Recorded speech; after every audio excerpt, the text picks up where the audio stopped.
Bueno, doctor Palazzo, ya comenzó la grabación. Bueno, muchísimas gracias a todos los presentes, de manera muy especial a Julio Ramírez Gijena, que es nuestro director emérito, a la doctora Irma Pastor, subdirectora, a Liliana Villafañe, sin la cual le diría que el instituto sería un desastre, y anda excelentemente bien. Tenemos un boletín actualizado en línea, nos convoca. Así que ha sido un equipo que ha producido muy buenos resultados. Hoy tenemos un invitado de súper lujo por su trayectoria personal, por su perfil académico tan destacado y por su preocupación por los problemas del derecho administrativo, del servicio público, de la revolución tecnológica y la difícil tarea que es administrar justicia en una convergencia tan múltiple de intereses legítimos como son los derechos de los trabajadores, los derechos de los concesionarios, etcétera, etcétera. El rol del Poder Judicial frente a Uber realmente es un tema supremamente convocante y le agradecemos infinitamente al doctor Cecín que en el cúmulo de sus responsabilidades y obligaciones nos va a acompañar con esta exposición de hoy. El año que viene creo que va a ser un año de muchas reformas con impacto en el derecho administrativo, tanto en el orden nacional como en el orden provincial y municipal. En los municipios vamos a tener seguramente nuevos códigos de convivencia en varios de ellos. La provincia también está analizando muchas reformas en el campo del derecho administrativo y otro tanto ocurre, por supuesto, en el ámbito nacional. O sea que ojalá que el año que viene podamos tener un instituto donde debatamos todos juntos todos estos importantes temas. Para no hacerles perder más tiempo, le vamos a dar la palabra al doctor Domingo Cecín en su exposición sobre el rol del Poder Judicial frente a Uber. Así que, doctor, me llamo a silencio. Muy buenas tardes, un gusto saludarlos, agradecer la presencia de todos ustedes, felicitar al director del Instituto de Derecho Administrativo, el doctor Palazzo, a la doctora Villafañe, por mantener vivo este espíritu de seguir reuniéndonos para tratar los problemas que a la sociedad le interesan. Agradezco también la presencia de ilustres profesores como el doctor Altamira Gijena, el doctor Claudio Viale, entre otros, la doctora Irma Pastor. Veo muchísimos aquí en la pantalla. Es un agrado estar con ustedes.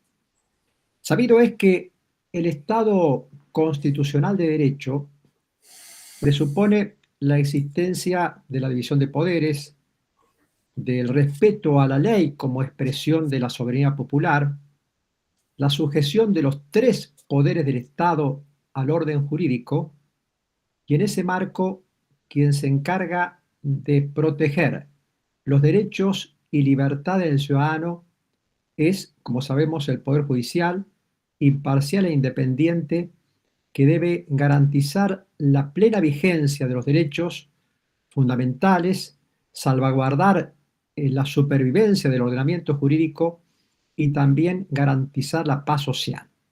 Porque bien sabemos que la democracia no solo consiste en designar a quienes nos gobiernan, sino que una de las claves del sistema es precisamente la paz y la armonía social. Y en ello mucho tiene que contribuir el Poder Judicial.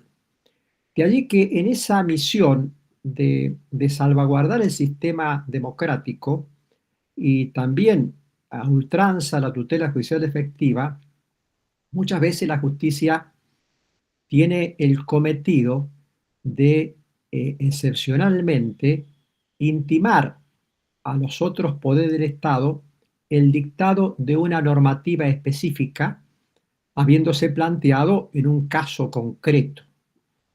Y muchas veces, cuando hay alguna desobediencia de ese tipo por parte de la administración y del legislador, puede, a los efectos de garantizar la paz social y la seguridad jurídica, regular provisoriamente esa situación para el caso concreto hasta tanto se pronuncie en definitiva el legislador o la administración en su caso.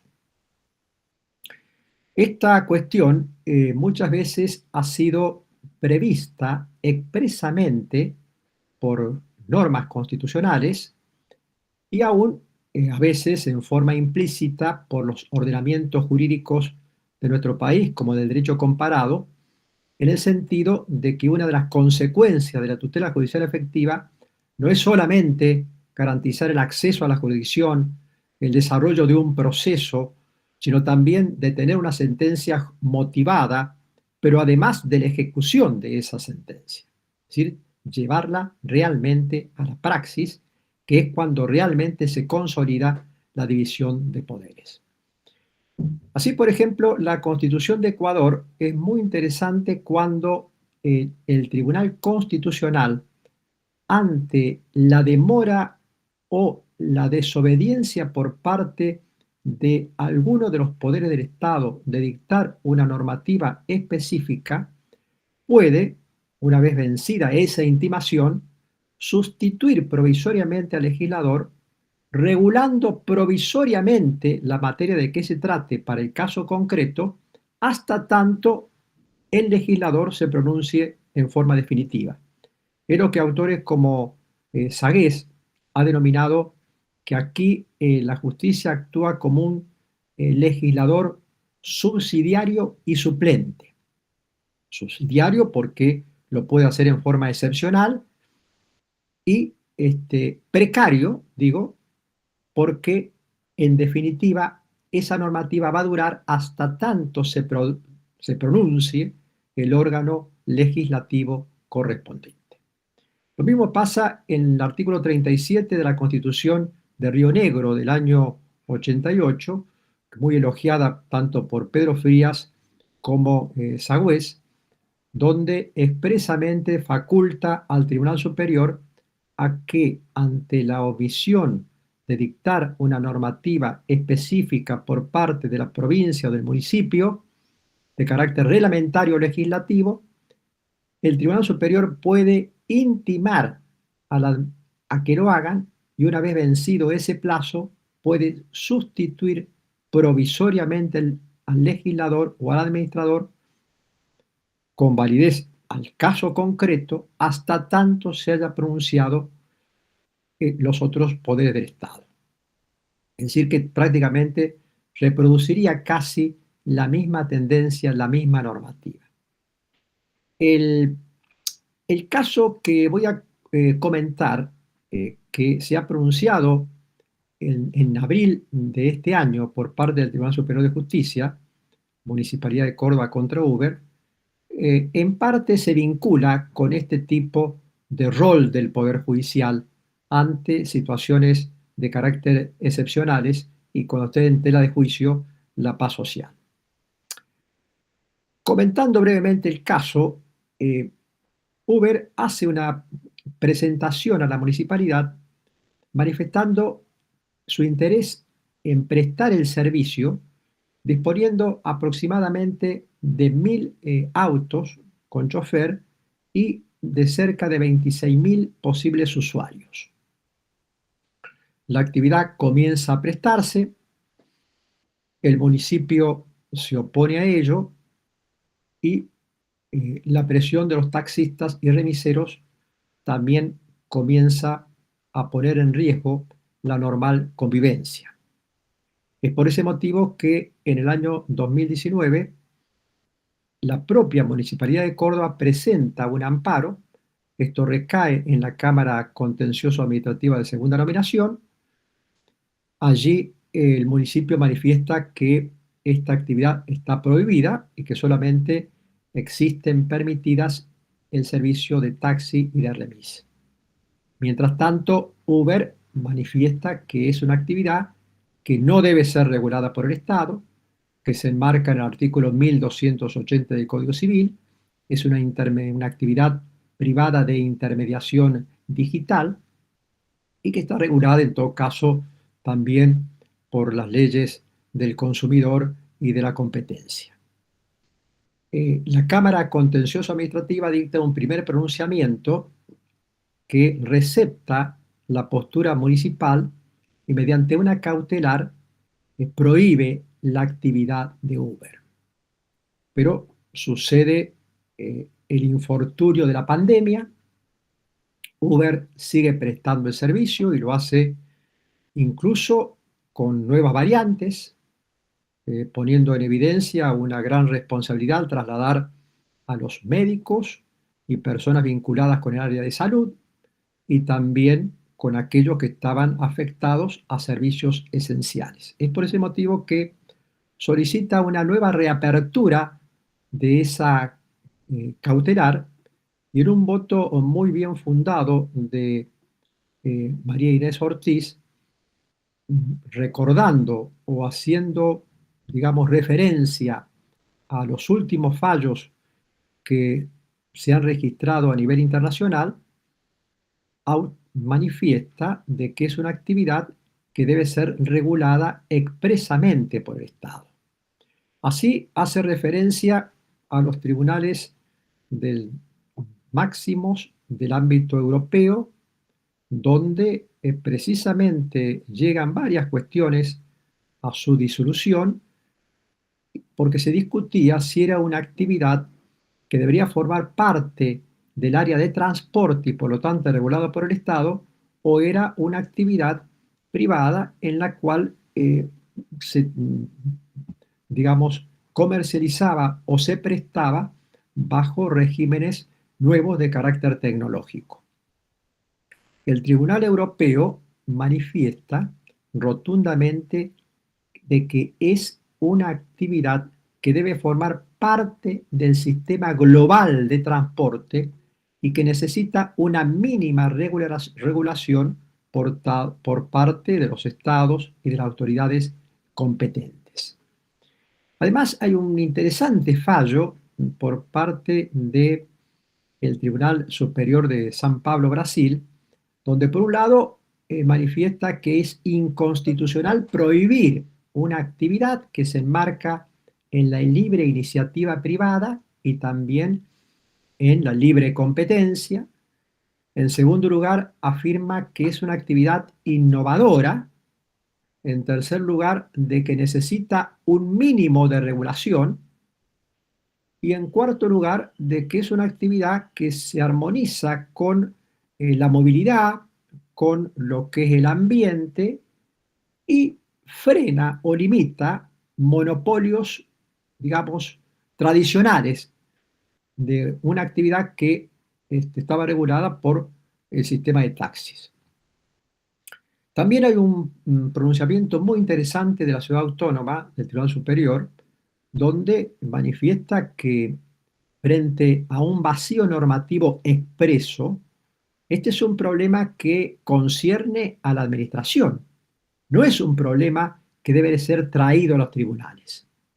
Y que mientras exista una gran cantidad de usuarios de ese tipo de servicio y también de prestadores que ejercen esa actividad, no hay ninguna duda que debe ser regulada expresamente por parte del Estado.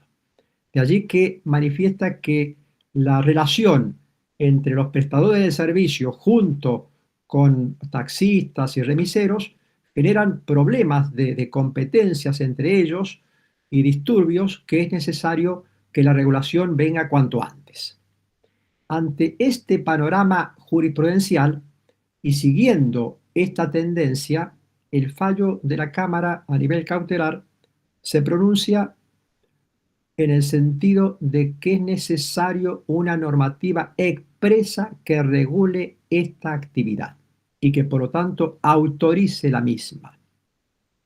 Y fija un término de 30 días, quizás un poco exiguo, para que se pronuncie el Consejo Deliberante Municipal.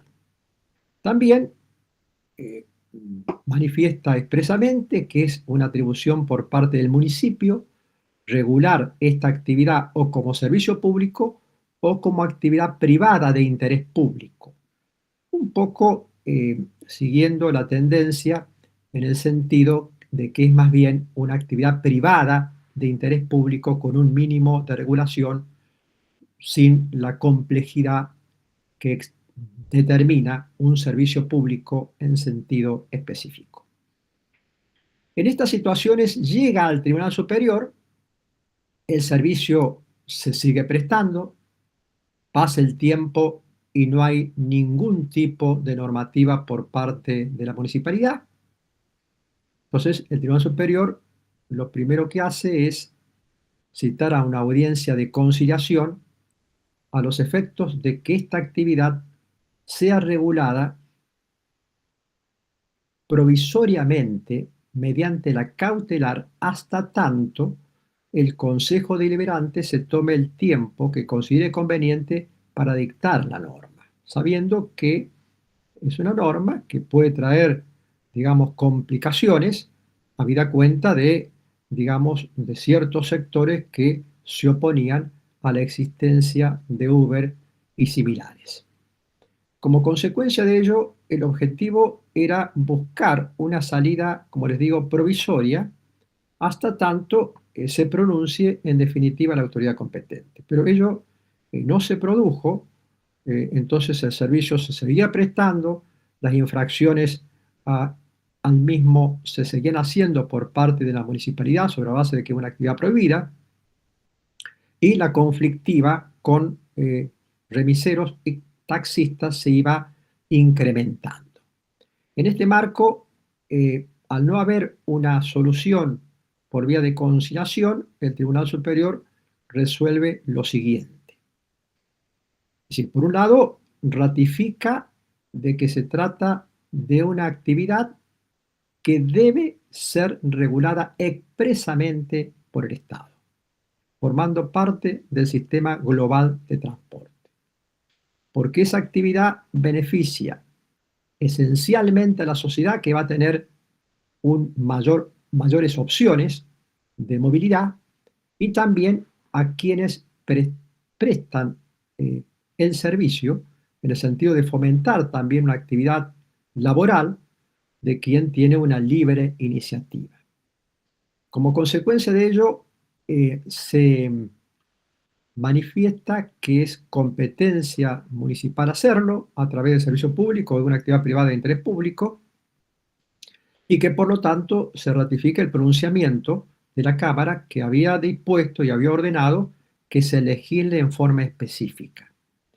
Pero habida cuenta de que seguir existiendo o seguir exigiendo que legisle la municipalidad con los inconvenientes que tenían para llegar a un acuerdo y la complejidad de la problemática, habida cuenta que se venía incumpliendo un fallo por parte de la Cámara que había condenado a que se legisle expresamente, el tribunal decidió, en este caso excepcional, regular la actividad o fijar las pautas para una regulación provisoria hasta tanto lo haga el órgano competente en forma definitiva.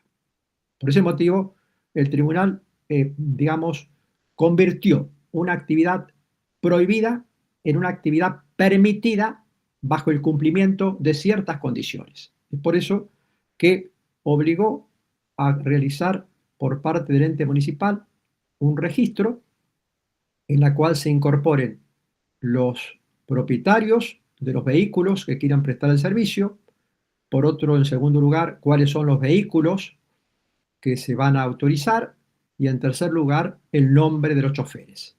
¿Por qué? Porque la sociedad no puede estar desprotegida si un vehículo de 30 o 40 años presta el servicio, o de un chofer con antecedentes, digamos, de peligroso pueda prestar el mismo.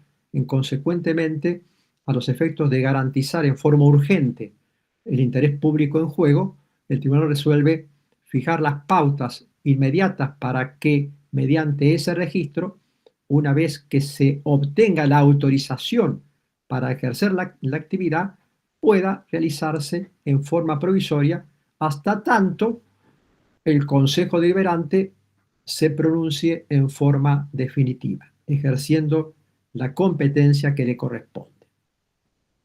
En este marco, entonces, la justicia asume un rol más activo, asume un rol de reaseguro del sistema democrático.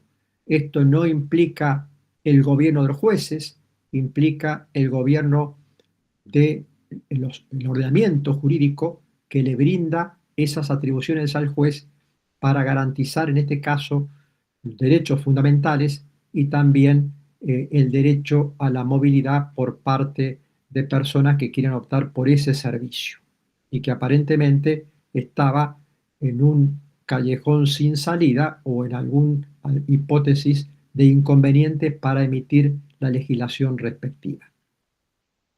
Esto es decir que cuando las exhortaciones para que se dicte la normativa se realizan y cuando por un motivo justificado o no, esas normativas no se dictan, porque pueden existir causas políticas determinadas que lleven a una conclusión de demorar una legislación, además intervienen varios sectores, lo cual no es tan fácil tampoco dictar la misma, pero por un motivo u otro, para eso está el reaseguro del Poder Judicial y un poco hacer viable lo que dice la jurisprudencia del Tribunal Constitucional alemán, que ante este tipo de supuestos no duda en que después de intimar a la autoridad a emitir la normativa específica, si no lo hace, dicta los actos operativos vinculados al caso concreto en la medida en que jurídicamente y materialmente sea posible.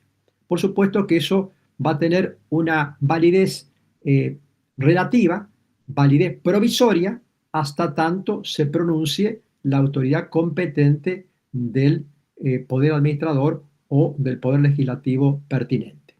Esto también nos recuerda a lo que la jurisprudencia del Tribunal Constitucional italiano en nuevos pronunciamientos habla de la decisión aditiva de principios, en el sentido de que una vez que el Tribunal Constitucional ha condenado al legislativo a dictar una normativa específica y no lo hace, el Tribunal Constitucional elabora una serie de principios sobre los cuales debe dictarse esa normativa.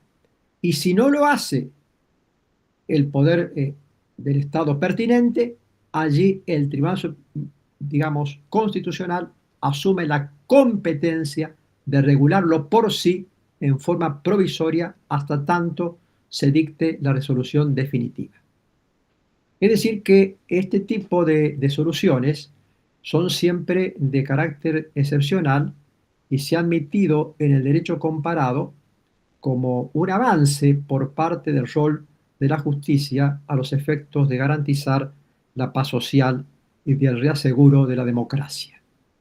Pero estos temperamentos muchas veces, digamos, han puesto en tela de juicio la independencia del Poder Judicial por posibles críticas de otros poderes del Estado, razón por la cual la presidenta del Tribunal Internacional de Derechos Humanos, Sofía Oleri, en un discurso pronunciado a fines del 2023, manifestó que el rol de los jueces en la actualidad ya no se limita a la época de Montesquieu a decir y aplicar la letra de la ley, sino que tiene un componente o un cometido mucho más amplio, porque a menudo participa y tiene que tomar decisiones que anteriormente eran del poder ejecutivo o del poder legislativo en materia política, en materia social, pero que muchas veces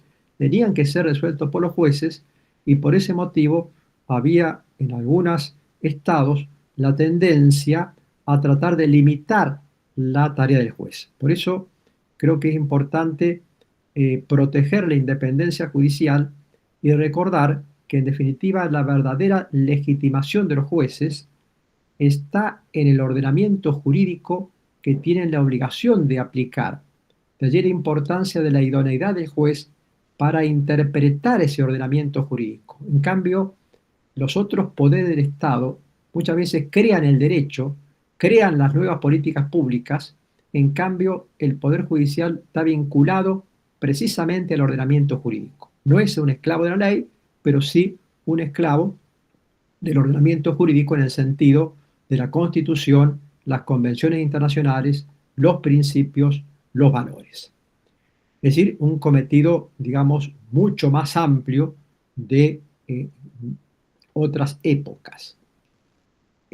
Incluso lo que muchas veces Ferrajoli nos habla de la operatividad de los derechos humanos, en donde a partir de las constituciones de la posguerra se abre un nuevo ciclo constituyente donde los derechos humanos son operativos y cualquier juez puede aplicarlos directamente sin necesidad de una norma de carácter legislativo. Es decir, que esta mayor, digamos, vinculación de los jueces con el ordenamiento jurídico nace fundamentalmente con la tendencia que marcan las constituciones de la posguerra, como también la Constitución de Córdoba del 87, que nos habla en el 174 de la subordinación del orden jurídico y también de la obligación de los jueces de aplicar primero el ordenamiento jurídico por sobre el resto de las normas. Esta tendencia surge también de los primeros artículos del Código Civil,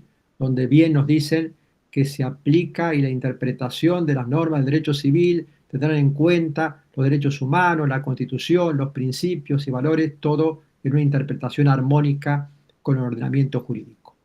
Es decir, entonces, que estamos en un tiempo, digamos, diferente, estamos en tiempo de posmodernidad, donde los tres poderes del Estado tienen que actuar armónicamente para satisfacer la paz social y el orden público. En definitiva, este pronunciamiento tuvo un final feliz porque al final fue dictada la normativa por el cual regula el servicio de Uber y de afines.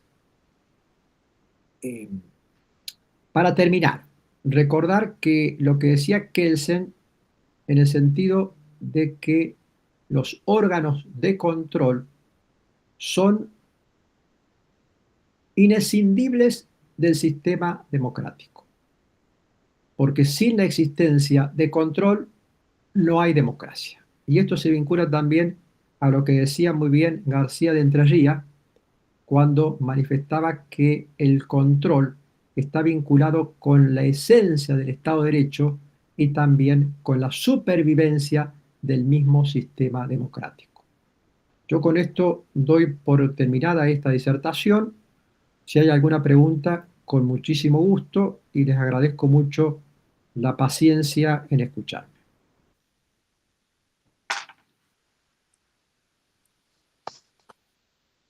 Bueno, muchísimas gracias, doctor Cecín, con la prolijidad, la claridad, la contundencia argumental que siempre nos tiene acostumbrados. Le agradecemos muchísimo su exposición y le vamos a ofrecer a nuestros participantes si alguno tiene alguna pregunta o comentario que formular frente a este interesante tema de la movilidad urbana y la confluencia de distintos tipos de prestaciones que nos ofrece la vida contemporánea. Así que quienes desean hacer uso de la palabra, el doctor Julio Altamira ha manifestado su deseo de expresarse.